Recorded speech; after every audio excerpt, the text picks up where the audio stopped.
what's up Pinas? Nandito tayo ngayon sa Manila, along Estrada Street, medyo corner ng Singgalong. Malapit siya sa De La Salle University. I don't know kung front or side part to ng St. Scholastica. At ito, magpo-food trip tayo dito kay Bao Mi Dumplings. So, which is, ito yung nakita ko lang sa Facebook.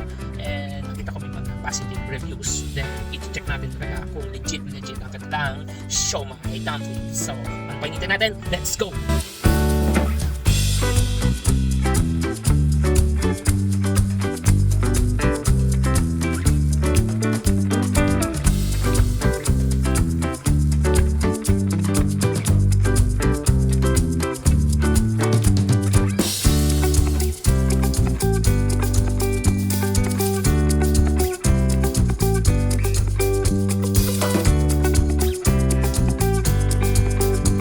Wala, tumulo na.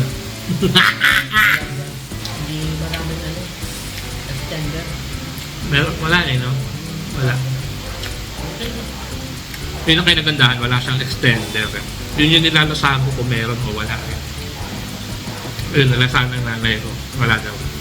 Tsaka ano kasi yung extender kasi parang may pagka-powder. Parang may wala na grainy powder. Yun.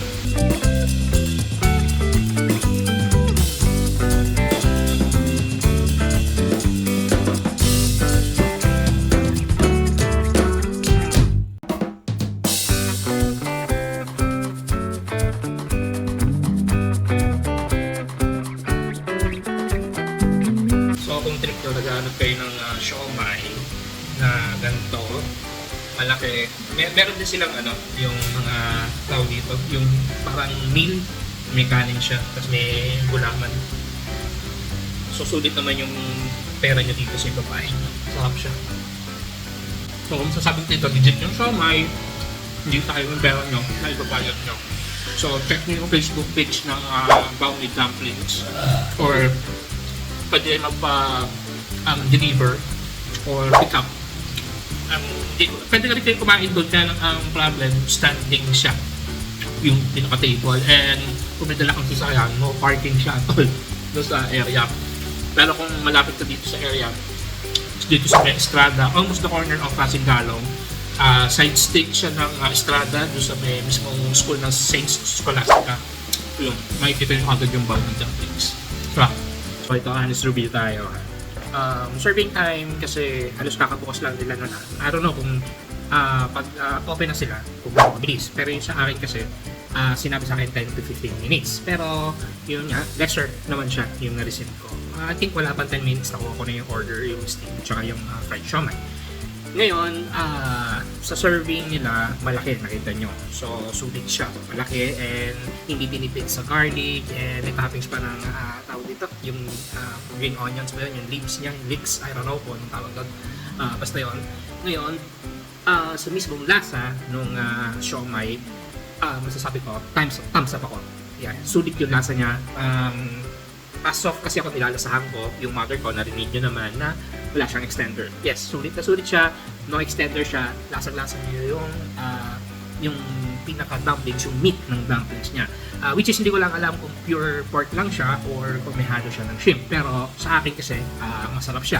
So, nandun yung umami na lasa and yung may konting sweetness na malalasahan kayo through the tongue.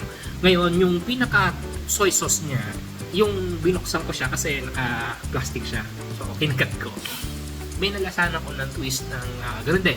May sweetness siya. Nandun din yung pagkalasa ng soy sauce niya. Pero merong kakaiba eh. Merong mix siya. Basta may pag hinalo mo dun sa siomai, meron siyang twist. Yun ang Tapos yung halo ng kalamansi, yung citrusy ng kalamansi, and yung garlicky and yung chili garlic niya. Lahat yun nagko-combine. Talagang sumasabak sa tubig mo yung lasa. Yun. That's my honest review. Ngayon, kung gusto mo siyang i-try, yes, definitely, must be try na kainin siya.